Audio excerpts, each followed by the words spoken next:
former State Representative Jay Edwards, former State Senator Jay Hunter, Councilwoman Marlene Brisk, esteemed clergy, ladies and gentlemen. Thank you for being here at this evening of tremendous importance. I want to start by saying that I really wasn't supposed to be here tonight. What? How could I possibly not be here when Chabad Columbus sponsored the event and invited you all? Even if we weren't the host, how could I not show up when our generation's top advocate for Israel and the Jewish people, Douglas Murray, comes to Columbus to speak? The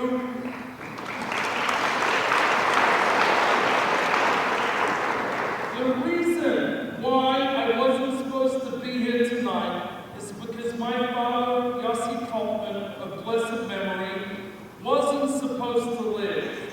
His entire family was murdered in the Holocaust. And he too should not really have survived. Had that happened, I myself wouldn't exist and certainly wouldn't be here with you this evening. Despite all odds, my father survived 7 concentration camps. His survival was beyond miraculous, and he thanked God for every single breath he took. That miraculous survival reminds me of why we all are here this evening. Israel is a land surrounded by enemies on every single border. They are sworn to its destruction. And the truth be told, in the world of probability, Israel should not exist. Our sages have compared Israel to a lone sheep surrounded by 70 hungry wolves. And the only reason we survive is because God is the active shepherd protecting us. The Lubavitcher Rebbe would say again and again, quoting the first Russian biblical commentator on the Torah, that Israel is ours because it is the land that God gave the Jewish people.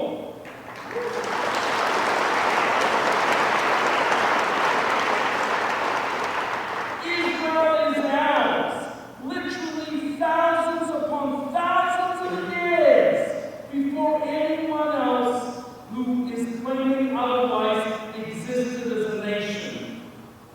The ultimate reason that Israel has endured, think about it, 8 decades of war, terror, existential threats of all kinds, is due to God's constant protection. We live in a world where actions matter. At this time, sadly, the world has plunged into moral confusion. We desperately need champions to defend Israel, whether it be on the military battlefield against terror, or on the front lines on our campuses, fighting for the hearts and the minds of America's next generation.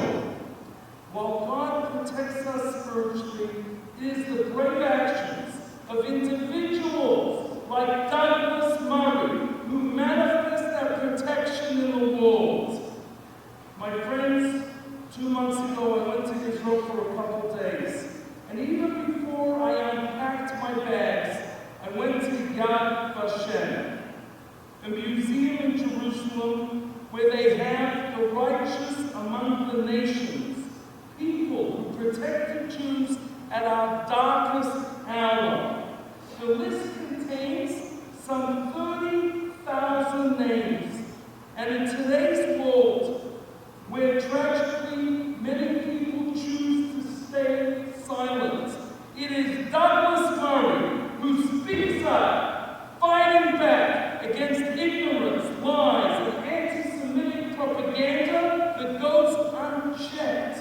in our biased media landscape.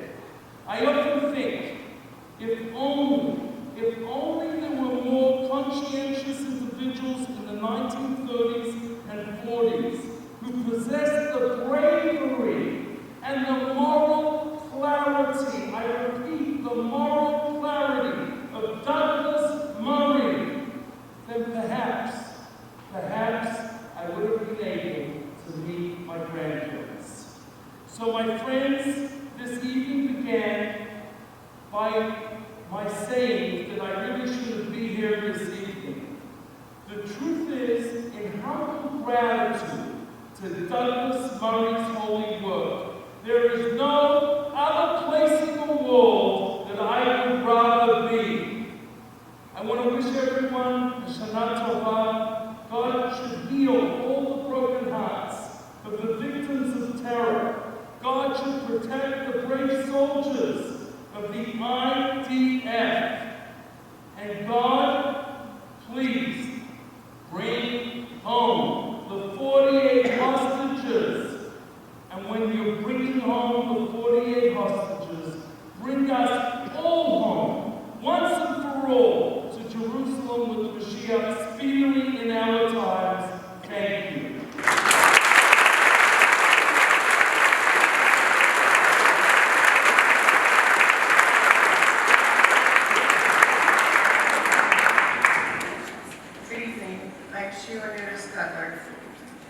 There are moments in history when individuals rise above the noise of the world, not for fame, not for accolades, but because their hearts and souls are right and compelled to defend what is right, to stand where others falter, to speak where others are silent. Our world is currently upside down, clouded by misinformation and outright lies. There is a voice that has been a steady flame, illuminating the path of justice. Douglas Murray has been an invaluable ally to the Jewish people. He has stood with us in moments of triumph and in moments of despair, always unwavering courage and a profound sense of dignity. His courage is not theoretical, it is lived. He embedded with the IDF in Gaza and in Lebanon. He went to the front lines. He saw with his own eyes the hate, the indoctrination, and the savagery our people faced. And rather than turn away, he chose to tell the world the truth, that too many are too ignorant or too unwilling to face. His actions have reminded us that even in a world where anti-Semitism is spiraling out of control, he has refused to let darkness prevail. He reminds us that we are not alone. Mr. Murray has authored several best-selling books on politics, culture, and radical Islamic immigration. In 2024, he received special recognition from the President of Israel, Isaac Herzog, for his support and reporting on Israel and his efforts to combat anti-Semitism. When others have turned away from our suffering, he has leaned in. When our history has been distorted, he defended it with his eloquence and conviction.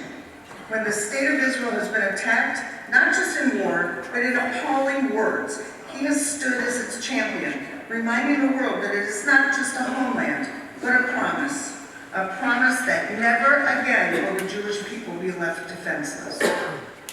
Our moderator for tonight's program is Mr. Phil Derrow. Phil is a lifelong resident of Central Ohio, a retired business owner, two-term elected member of the New Albany Plain Local Board of Education, and now writes a bi-weekly column for the Columbus Dispatch, part of the USA Network. An important part of Phil's family philanthropy is supporting social discourse initiatives like this one in the New Albany schools and at the Ohio State University. Please join me in watching the following video.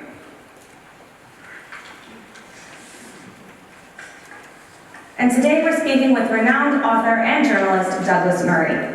Douglas has been a leading voice throughout the Israel-Gaza war, having spent weeks speaking to survivors, former hostages, IDF officials, and even Prime Minister Netanyahu. Douglas has also been one of the most outspoken voices of sanity in the international media when it comes to the extreme accusations that are often lobbed against Israel. Your reporting from both Gaza and Israel in the aftermath of October 7th was superb. I think you're uninformed. But let me just harder, You are uninformed. Hamas started a war, and there's consequences for starting a war, in my view. There is no law of war or nature that says you can start a war, massacre innocent civilians in their homes, kill young people at a rave, and then the moment you start to lose the war that results, say, actually, look, let's hang off, guys, let's call it a draw.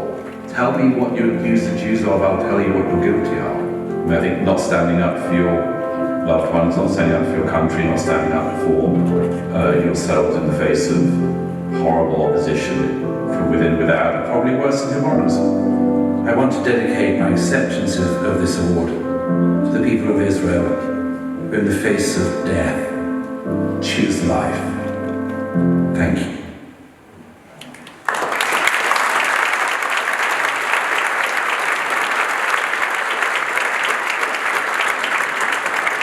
Ladies and gentlemen, I am extremely honored to present to you Mr. Derrow and Mr. Derrow.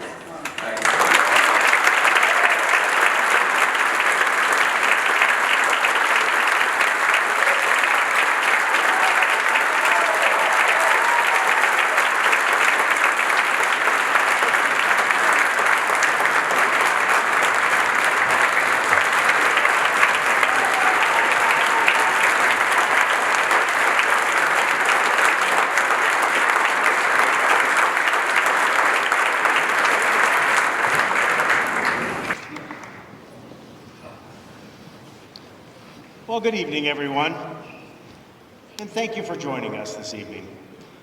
You know, we have a lot to cover, and we'll do our best to make it worth your time, so let's jump right in. You know, the video ended with a short but powerful sentence. In the face of death, choose life. And when I first saw it a couple of weeks ago, I thought it was a great way to start the program, and probably a great way to finish it too. Just as you did with the video. But as much as you probably would have liked to, you didn't make those words up, right? They have a long history. Would you mind sharing with us? Well, actually, before we go there, I think it's important to acknowledge that just as important as this conversation is, it's even more important in the face of what happened just a few days ago with the political assassination of Charlie Kirk. So, in the face of death, choose life. What's the origin of those words? What do they mean for us today? And why is it so important that we continue to talk? First of all, thank you, Phil, and thank you, all of you. It's such a pleasure for me to be in Columbus, Ohio. It really is, and thank you for choosing to spend the evening with us. Of course, the invitation to choose life is perhaps one of the key cornerstones in Scripture that the Jewish people, and I think the whole Judeo-Christian world, has learned an enormous amount from it. The psalmist says it, get the same demand in Deuteronomy, and for many people who have swum in the oceans that we've swum in culturally, politically, it seems obvious. Why would you not choose life? But there are groups in the world, always have been, who have a different set of values. And in the aftermath of October 7th, I wanted to try to explain to the world who didn't know that Hamas, Hezbollah, Islamic Jihad, the Iranian Revolutionary Government in Iran, don't share that value. On October 7th, the terrorists, thousands of terrorists who broke into Israel, massacred their way through peaceful communities in the south, and young people dancing at a music festival. They had a totally different set of values. And that value is one that has very often been said by them, was said by the head of Hamas many times, which was They, the Jews, the infidels, they value life, but we value death more. And the taunt they used to say, some of them still do, is we love death more than you love life.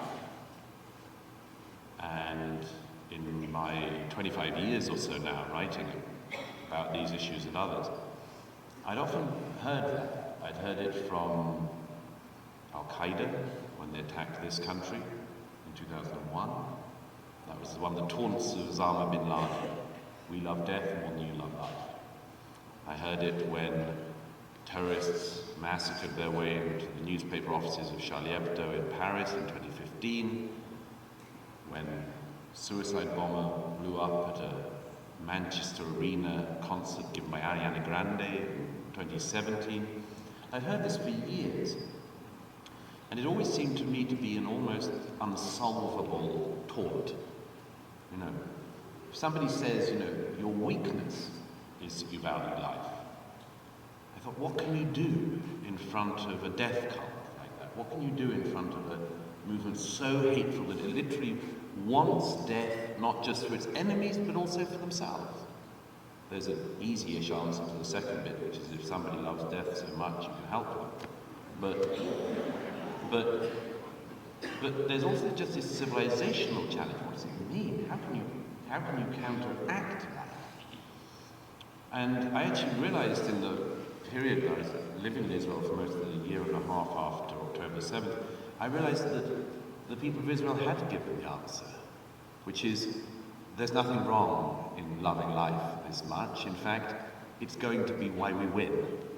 It's because those are our values, and we cherish them, we live by them. And all the time I've spent with the IDF and others has just embedded this thought in me that this is actually where I turned from a pessimist into an optimist. When you see people embodied that. Let me tell you a very quick story of that.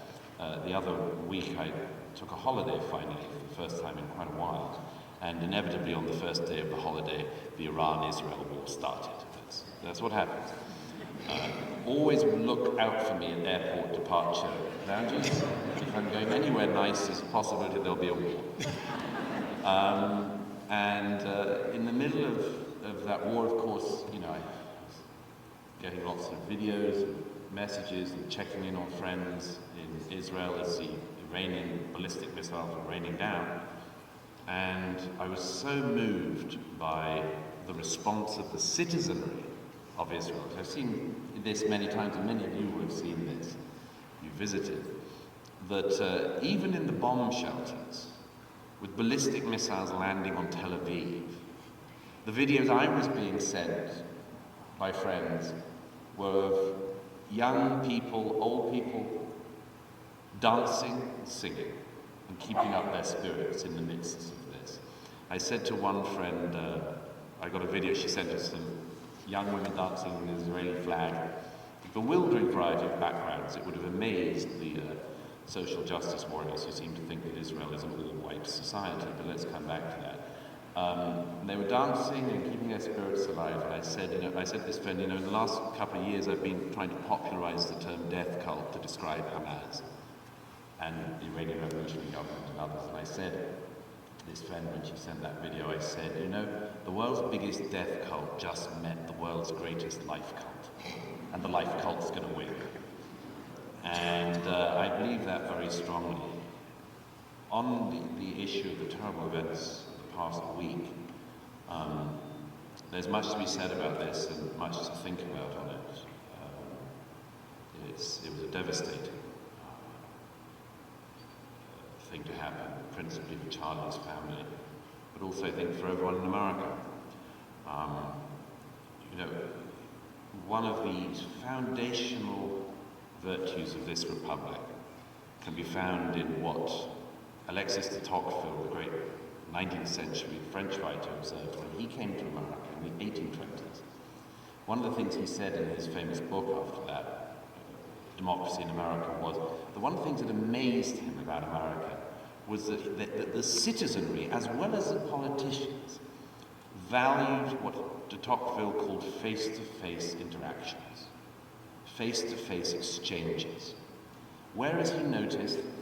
In Washington, very famously, but also in communities across this country. The citizenry recognized the virtue of face-to-face exchanges. Why was this so important? And of course it was unusual. It struck de Tocqueville because this was not the case in France in the 1820s.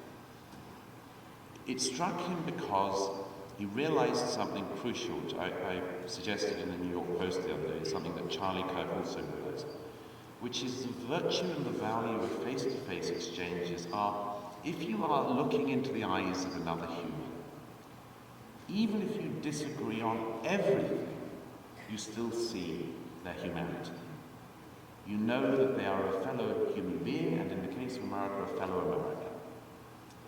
So all the dehumanization, which we have seen arguably more in the age of the internet, we were talking backstage about the fact that everyone always thinks that anything that's developed after they have been born is an atrocity, an abomination. But in the era of the internet, the possibility of unpersoning the other is huge.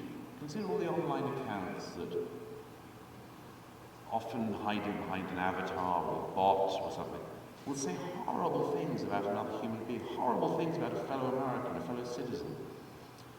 And in doing so, they break that face-to-face interaction. They themselves tend to be faceless cowards, but they turn the other person into someone without a face as well. Somebody else who is dehumanized. And Charlie absolutely rejected that idea. He knew that the great virtues in America could be retained and that the American Republic would be sustained by Americans continuing to have out their differences in face-to-face exchanges as they have in this country for more than 200 years. Now, his murderer and the people who cheer on his murderer do not believe in that.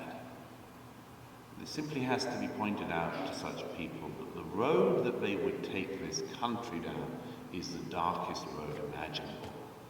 And I hope, in the wake of this terrible event, that more Americans, more people in the free West, realize that what Charlie wanted to do is not just the best way out of a spiral of violence, but the only way to avoid it.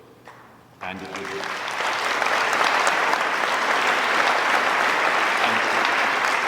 and just finally on that, it would be the greatest tribute to him if instead of people feeling cowed or concerned, everyone spoke up a bit more in our own lives. And I think if we did, it would be an enormous tribute to him. I could not agree more. His organization was called Turning Point USA, and it's sad that his death might be the turning point, but if we were to honor the life of somebody who was committed to civil discourse, whether you agreed with him or not, the best way to do so is to talk more. Because the alternative to talking more is a lot of what you cover, right? Yeah, and also, I mean, and also people can drop the caveat, I didn't agree with everything he said, which is such a weak thing to say. No one agrees with... My mother doesn't agree with everything I said. My mother doesn't agree with anything. Yeah. Some of you may be Jewish. You're probably familiar with the idea that your spouses don't agree with everything. Your children may have disagreed with you on occasion. Okay, but it's very funny. I met the other week a Jewish friend in New York who said to me, he was a sort of what you might describe as an October the 8th Jew. And he said to me at one point, he said, I don't understand why the Jews can't all speak with one voice. I said, you don't? I'm not Jewish, I have to tell this to you? So no, you don't need to say, I don't agree with everything. You just say, no, that's not how we do things here. Such a straightforward line, so easy to hold. If you ask 10 Jews a question, you'll get 20 answers. You can imagine it's worse if you're Prime Minister in Israel. I would say you're Prime Minister in a country of 8 million Prime Ministers. It's a tough gig. it's nice to hear people laughing, but I think it's important for us to make some of this even more concrete. And you know, there's this concept that flows through your books and your speaking about moral clarity, and that there are times when you simply have to decide what side you're on in a particular conflict, that there is good and evil in the world. And a year ago, I had the good fortune to interview 4 young Israelis, 2 of whom were survivors of the Nova Music Massacre.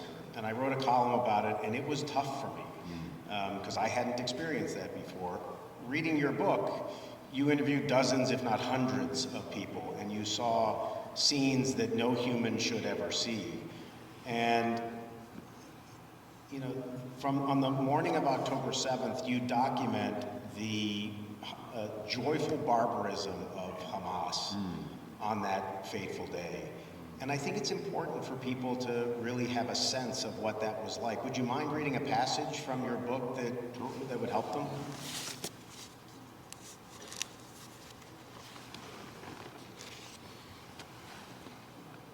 Oh, yes. This is from the introduction. One of the recordings from the 7th, from the atrocity videos, was a recording of one of the terrorists who'd got into the kibbutz of Mefal Sim, a community of just over 1,000 people in the south of Israel. In the midst of the attack, the terrorist made a phone call back to his family in Gaza. The excitement in his voice was obvious. "Hi, Dad," the 3-minute call begins. "Open my WhatsApp now, and you will see all those killed. Look how many I killed with my own hands. Your son killed Jews." The father replies, "May God protect you." The son is exultant. "Dad, I'm talking to you from a Jewish woman's phone. I killed her, and I killed her husband. I killed 10 with my own hands." He goes on and on, repeating himself, boasting, "Dad, I killed 10 with my own hands. Put Mum on."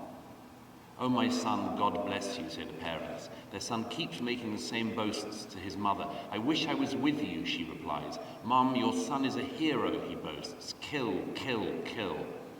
Next, the man's brother comes on the line, and the young man brags to him too. "I killed 10, I swear. Hold your head up, father, hold your head up." One of the men on the other end says, "Come back, come back." "What do you mean, come back?" replies the son. "There is no going back. It is either death or victory."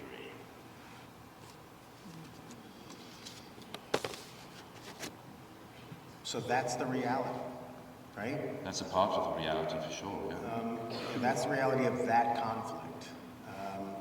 And you know, throughout the book, you document that this is the enemy that the West, frankly, is facing, not just Israel, but the West, and you talk about that. Is that when you got this sense of moral clarity, or did you have it before? Did you know it from other things you've done? I'd like to think, if I do have it, that I had it before. I think there are times when everything clarifies.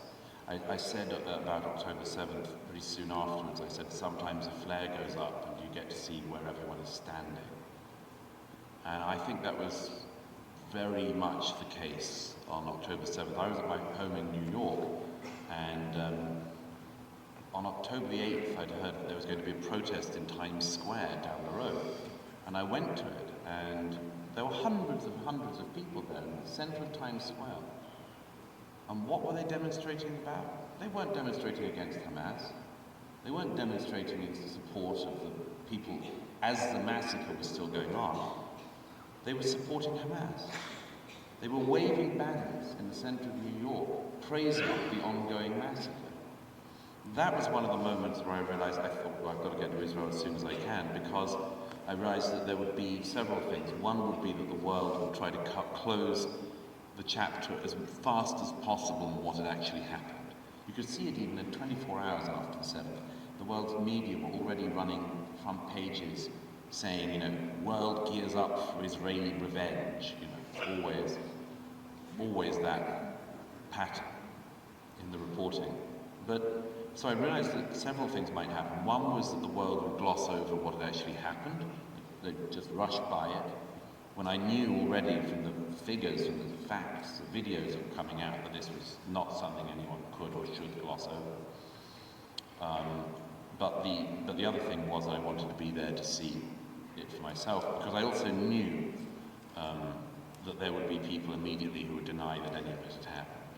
And that's one of the perversities of our age. You can have people now in the West who will simultaneously say that what Hamas did was great and deny that they did it.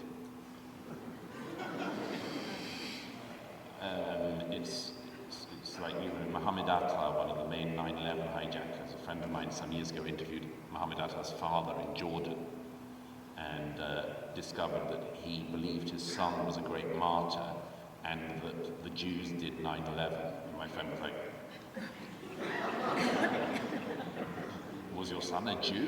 What? I mean, it makes no sense.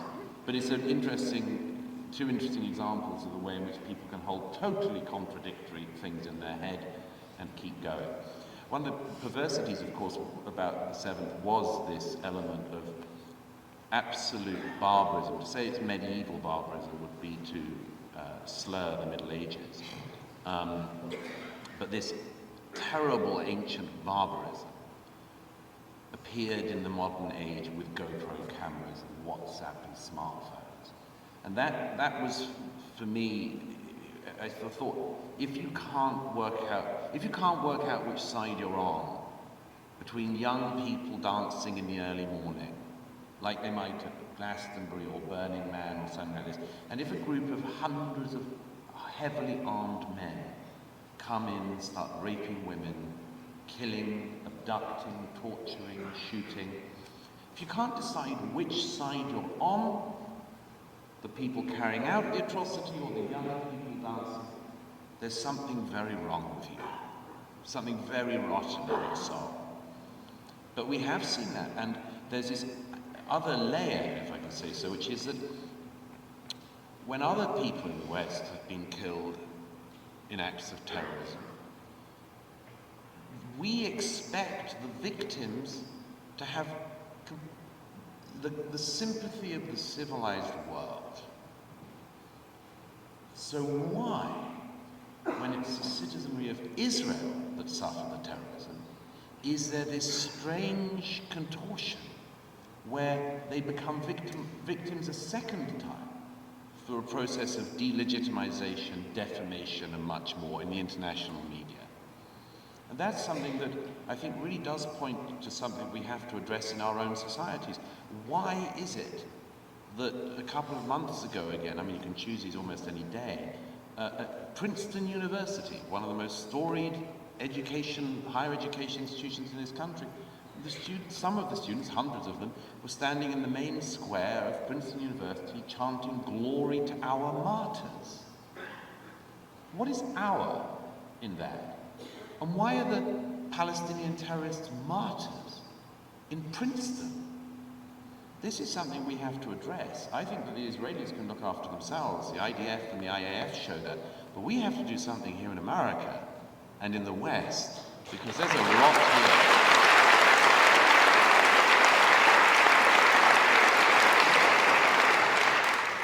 You asked why.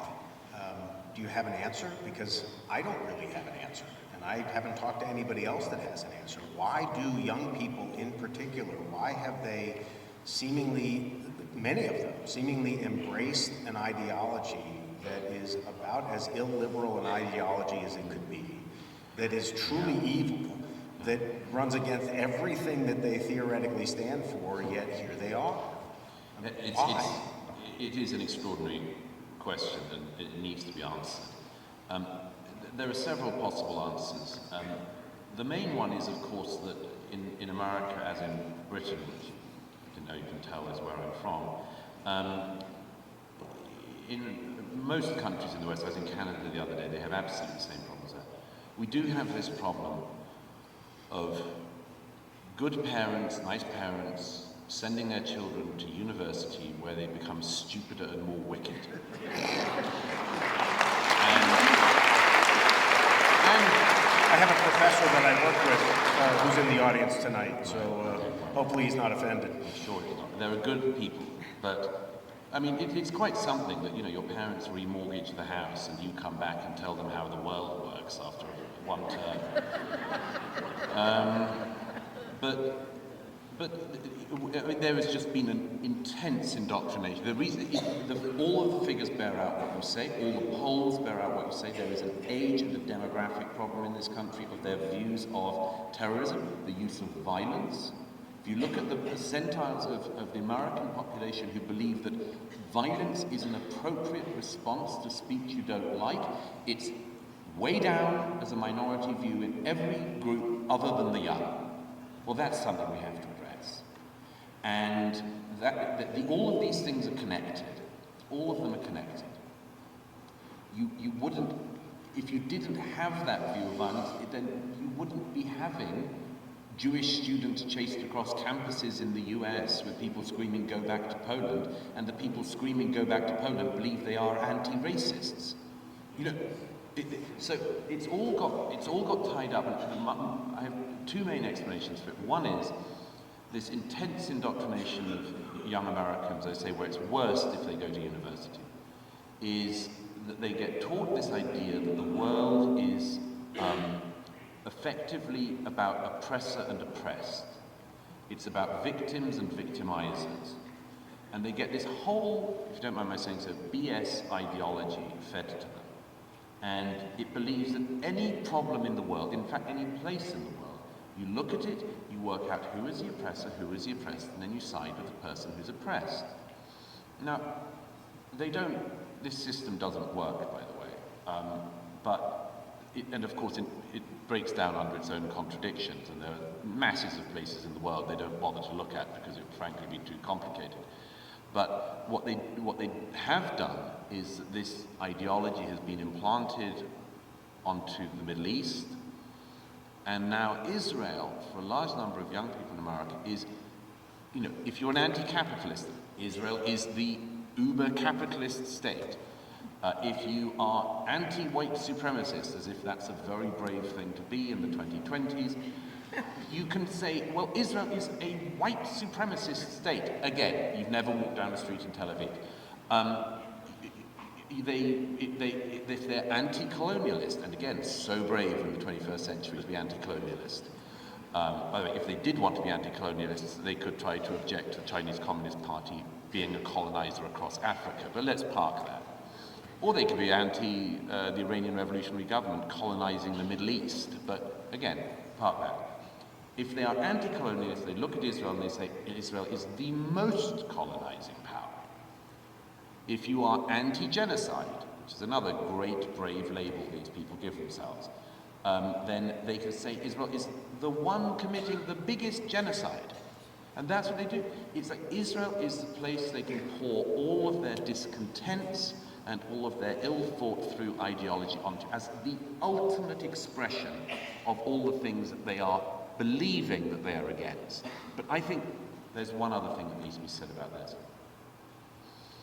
There was a clip, I think, in that video of a quote that I was stunned by when I came across it some years ago, in the middle of a great novel of the 20th century called Life and Fate by the late Vasily Grossman. He's a great hero of mine. He was a Soviet Jewish war reporter and novelist, and he was the first journalist into Treblinka, and he covered the Battle of Stalingrad. He was an amazing man. But in the middle of Life and Fate, which is his sort of war and peace of the 20th century, he devotes 3 pages to the question of anti-Semitism, and it's spellbinding. Why does he stop the narrative between Stalingrad and the death camps to address the question of anti-Semitism? It's because he realizes that this is the pivot on which the century is turning. And it's such a brilliant passage, but one of the things he said, he basically says everything, I mean, there's a lot to be said about anti-Semitism, but he basically says everything, distilled everything that needs to be said in those pages. One of the things he says is it can be found absolutely everywhere. This is what he says. He says, it can be found absolutely everywhere. It can be found in the Academy of Sciences and in the games that children play in the schoolyard. But the great observation he makes comes after that. He says, Everywhere it tells you about the person who suffers from it and nothing about the Jews. Then, the great kicker, he says, tell me what you accuse the Jews of, I'll tell you what you're guilty of. Now, in his own time, he had many examples of that. And the most recent one that Grossman had was the Nazis. He makes the point that the Nazis throughout the 1930s and 1940s said that the Jews were racists who wanted to take over the world. They're only describing themselves. But that had been the case throughout history. Now, how does that apply to today? Because young Americans, young people in the West, so it's the same in Canada, same in Britain and in Europe, but it's maybe worse in America. Young people in our countries have been taught that they live in a country which is based on genocide, white supremacy, colonialism, ethnic cleansing, and all these other things. They have been told that that's the American story. And I wrote 2 books back in The War on the West. I wrote there when I was looking at that phenomenon, which is just so ahistorical and smear of this country's history. But I said then, there will be a consequence of this movement, because if you teach people that they're guilty of things they haven't done, it will pour out somewhere. Because the thing about, even if a country had done those things, there is no way to break the cycle on it, because there is no one alive to ask for forgiveness and no one alive who could get forgiveness given to them. So you simply have guilt taught to people for something they haven't done, which they're told their forebears did. So that an Asian American in the 2020s can be told that they're responsible for Jim Crow. And they're meant to, well, what can I do about it? Nothing. That's going to burst out somewhere. And I believe that the world has seen how it bursts out. It burst out after October the 7th, where all of these young people were accusing Israel of these very familiar things. Israel was ethnic cleansing, genocide, white supremacist, colonialist. That's why I said you need to slightly tweak Grossman's line for this generation. Tell me what you accuse the Jews of, I'll tell you what you've been taught that you are guilty of. That's what's going on. They believe that they can get rid of any historical guilt by fighting like hell to delegitimize the one Jewish state in the world. What they think they'll get at the other end, they haven't thought through. Why it would be the case that if another Palestinian state is created, trans people everywhere would be free, no one knows. Yet to be decided. But that's effectively, it's a utopian dream that's very badly thought out. But I think we can say something very clear to the people who believe that. You say, you know what? The Jewish people do not exist in order to be a beating up mechanism for you to work out your parental issues on. That's not why they're there. Don't use the Jews or the Jewish state as a projection mechanism for the unhappiness of your own life.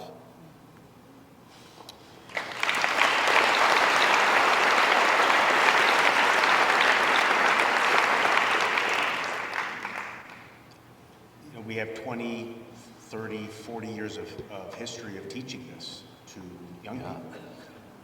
Is it 20, 30, 40 years of teaching to get out of it, or is it going to take something more, something awful? I'm hoping it can be done faster than that. But, it's the great Irish satirist Jonathan Swift, who wrote Gulliver's Travels, had a great line. You're going to take my line. Oh, really? He had a great line I'm very fond of, which he said once, you cannot reason a man out of a position he was not reasoned into. And I do think one of the things we have to do, as well as addressing the indoctrination and the bad thoughts and ideas that have been pumped into the mainstream in this country, I do think also we have to ask, what is the unreasoned part of people that is pushing them? It's like, what is it that is lacking in the society or in the culture that means that a young person would seek to find meaning in their life by screaming at Jews in the middle of Times Square? Like, what has gone wrong? And I think that that actually points to a great meaning deficit in our societies, which we need to fill. Because if it's not filled by good ideas, good faith, and much more, it'll be filled by bad faith and bad actors with bad ideas. I agree with that, and in fact, toward the end of your book, as I was reading, and you were ending it on a reasonably high note, telling stories of survivors and the families of survivors, and how they found hope and purpose. And it reminded me of another book. Your book was a pretty fast read if you can. If you can allow yourself to take the time. It's not, a couple of hundred pages. It's not that long, but it's powerful. And there was another book by a survivor of the Holocaust, Viktor Frankl, and the book is Man's Search for Meaning. Great book. And yeah, it's a terrific book. He survived the horrors of Auschwitz and Dachau, and he came to understand what made the difference between those who survived and were able to go on with life and those who couldn't. And I saw the same sorts of things in the stories you were telling about survivors. So, I asked you in the green room if you were familiar with it, just to make sure that I wouldn't be setting you up. But do you see parallels between those two ideas and this idea of when faced with death, choose life? Very, very much so. I had the great privilege last week of speaking in Baltimore for a fundraiser we were doing for the kibbutz near Oz, which is one of the kibbutz worst hit on the 7th, which I went to just after the massacre, and I got to know members of the community, survivors. I think 1 in 4 members of that small, beautiful kibbutz were either killed or kidnapped on the 7th. And it was a scene of unbelievable horror, but it was wonderful to be back with a couple of families from the kibbutz in Baltimore the other day to raise funds to try to rebuild the community. And just think of that for a moment. I mean, a place where house by house, just horror after horror, but they want to move back. They want to rebuild. They want to rebuild the kibbutz. And I had the great honor of meeting a man who I knew about and I had not met actually before, a man called Gadi, who I suppose is 80 now. His wife was killed on the 7th of October, and he himself was kidnapped into Gaza, where he was in captivity for more than a year. And his captors kept him alone all that time. He was actually held by Islamic Jihad. He never met other hostages. And he knew almost nothing about the outside world, and his captors occasionally taunted him that his wife was alive or that she wasn't alive, and the children were in captivity or Israel had been destroyed. But I said to him at one point, we were talking, and I said, the obvious question is how did you get through it? And it was so moving because he said, it's the younger people who are kidnapped, including the people who are still in captivity, unbelievably, even now, almost 2 years on. He said, it's the younger ones I fear for more. And I said, why? And he says, I'm an older man now, and I have a lot to draw on. But I worry about the younger ones. But one of the things he said was, I said, but how, just help me understand how on a day-to-day business. He said, because I never gave up. I just never gave up. I knew I'm going to go home someday. Now, it goes back to one of the things that Viktor Frankl points to is, yes, the question of whether or not in the worst of imaginable situations you give up or not. That actually comes back to where we started about choose life. Because, again, it seems like such an obvious statement, but if you do believe in life, if you do believe in the value of life, the meaning, that life has a meaning, you can, as Gadi showed, you can get through anything. And that, in the end, it's a crucial thing for a society, for a culture to dwell on. It's like, do we actually value life in our society? Or do we give up on it or make it, contingent on other things. And one of the things I see in Israeli society, which I've marveled at for a long time now, but never more so in the last couple of years, is the extent to which that biblical injunction, choose life that you and your descendants might live, is lived out in so many ways, and even in the most horrific circumstances. You know this, Phil, because you've read the book, but I quote at one point in the book a remarkable woman. She is the mother of one of the 3 Israeli hostages who in December 2023 managed to escape from the building they were in the middle of a big firefight, and they were accidentally shot by IDF soldier. And it was from a unit, a very young unit, a sort of basically first, second year in the military, called the Bizlach, and it was a terrible era. I mean, if anyone doesn't know, what's called the fog of war is called the fog of war for a good reason. But I might lighten it for a second by saying I have a great friend from Britain called Colonel Richard Kemp, who some of you may have seen over the years. He's a great man. He's a former colonel in the British Army, served in Afghanistan, Northern Ireland, and so on. We were doing an event in Tel Aviv for a charity a few months into the war, and somebody said to Colonel Richard Kemp, "Could you explain what this thing, the fog of war, is that we hear so much about?" He said, "Yeah, I'll give you an example." He said, when I was in Northern Ireland on the Irish border one night, we were looking for terrorists, and we saw these, in the 1970s, we saw these men coming towards us with guns, and so we opened fire. And he said, unfortunately, it turned out to be the other half of our company. And he said, we let off so many rounds until we realized that they were the other half of our company. And he said, you may wonder at this point how this could have happened. He said, when his counterpart came, Richard said to him, well, I know why we fired at you, because we thought you were terrorists, but why did you fire at us? He said, well, you fired at us.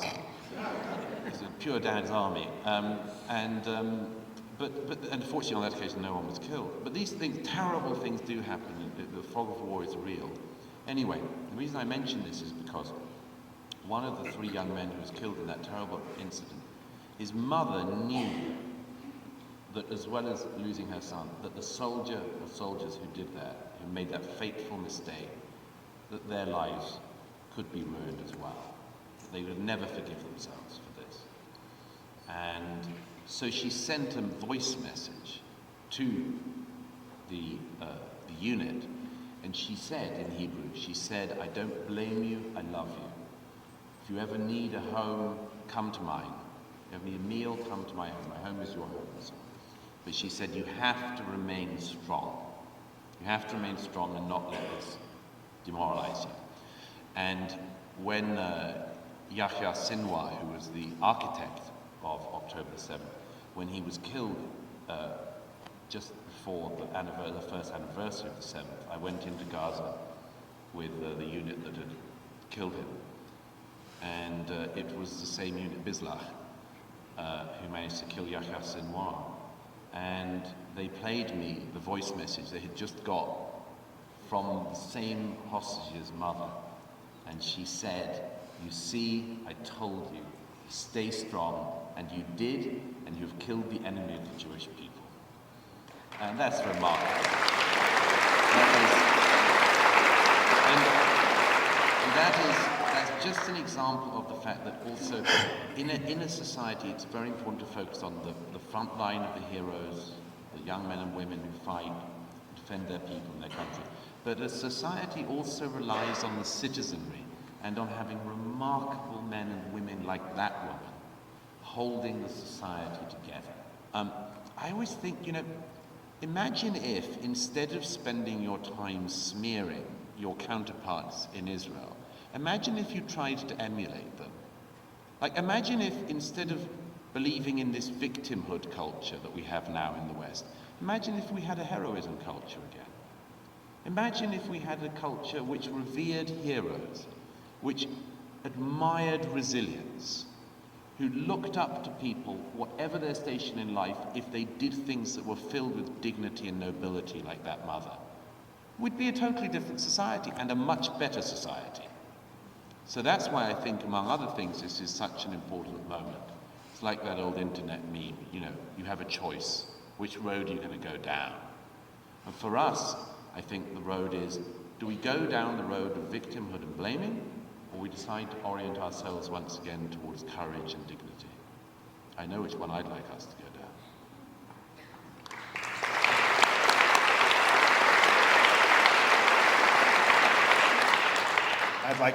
I'd like us to go down that road as well, and unfortunately our time is up for the evening. I have 3 more pages of questions that we're not going to get to. Do one. But We can one? do one, yeah. Well, I wanted to end on a positive note, and so the question, you almost answered it, but I'd like to leave our audience with something concrete. Do you have something concrete that people in the audience tonight can do in their own lives to take the message that they've heard tonight, to take their thoughts and their views and do something about it? Something concrete. Well, it's very hard because I don't know you all. I don't either. It would be audacious for me. One thing I do think, slightly where we started off, I genuinely do believe that everybody who has a voice has the opportunity to make a difference. And I know from my own life that it's not the case that anyone changes their mind on an issue or on a subject matter like that. So sometimes people think, well, because this person disagrees with me on that, it's hopeless. But actually, if you bring the facts to the table, if you bring clear moral thinking to a subject, you can, at the very least, plant a seed of doubt. And I know that that's the case because it's been the case in my own life. All of you who have ever been married will know that if you have a row, it's likely that if one believes they're right and the other believes that they're right, that the one who was wrong will not immediately admit it. I don't know if that rings a bell with any of you. But very rarely, if it's something provably wrong, you know, you definitely didn't turn on the dishwasher. Yes, I did. Very rarely does somebody have the courage to say, darling, you're completely right, I was wrong. It just doesn't happen very much. It doesn't happen often in our most loving relationships. So why would it happen with strangers? If people shift their attitude to something, they tend not to admit they moved. They will tend to pretend they always thought that, or that they never thought the contrary. So what is it that happens along that process? Seeds of other bits of doubt and information have been planted in their memory, in their heads. Well, this is a very, very important thing to do to counteract some of what we've talked about tonight. You can counter a lot of the lies by putting in a bit of truth. And I believe that everyone can do that in their lives, and everyone has a role, a mission, if you like, to do that. There are lots of straightforward ones, but I would say one perhaps most importantly, whether you're Christian or Jewish, whatever your views, whether you have no faith, I do think that it's very important that people take their own side in an argument. And there are a lot of people today who are increasingly scared of taking their own side in an argument. I know an increasing number of people, it's very sadly to me, outside of Israel and the diaspora, who've worried, and I understand it completely, I see it. I understand it, they've worried in the last 2 years. Should I wear my star? Should I, should my son go to school with a kippah? I mean, I see people are worried, and they have lots of reasons to be worried, but it's also a very important time for all good people to make themselves visible and heard.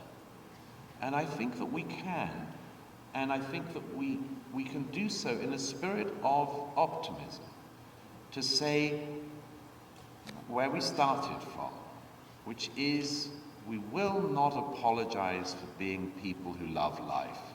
We will not apologize for our heritage. We will not apologize for our faith. We're very proud of it. And if you don't like, have a good day.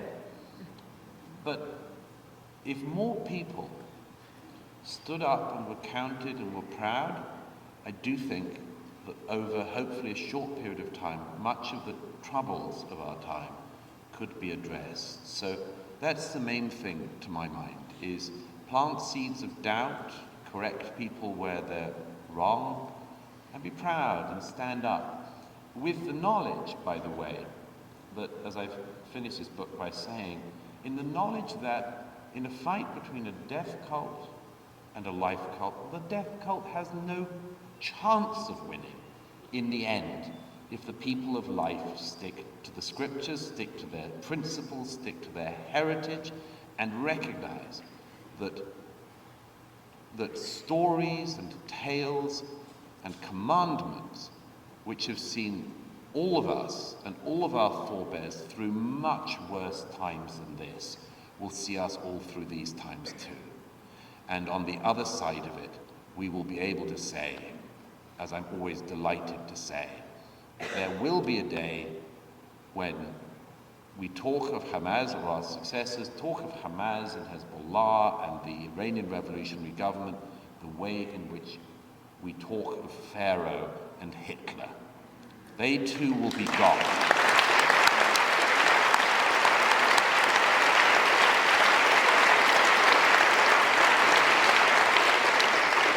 You actually answered 3 of my questions right there. So that's a great way to answer. I appreciate it. Our time really is up. I'd like to thank you, Douglas, for your courage in reporting from some of the most difficult and horrible places on earth.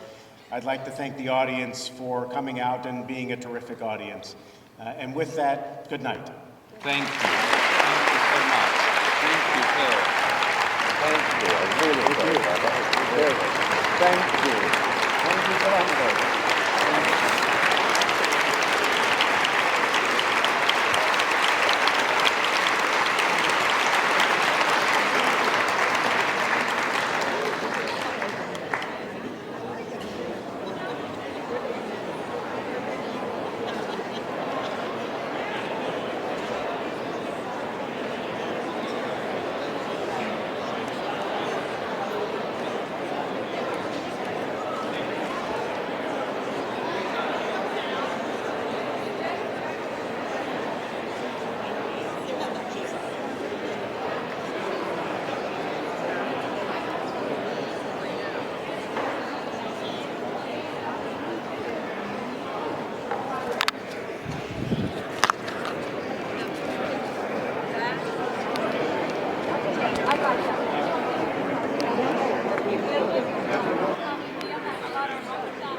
As far as I know, everything went great. Oh, God bless. Thank you so much. I'll talk to you tomorrow. Yes.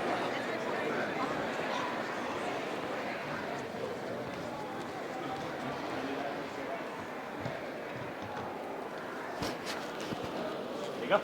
Thank you. Appreciate it. You were great. Let me get my stuff. Oh, am I on your way? Sorry. Yes, sir.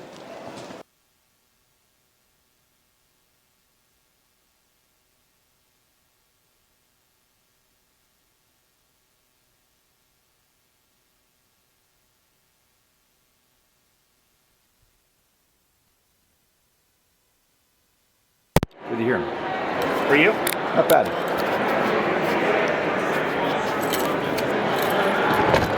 They always have me recording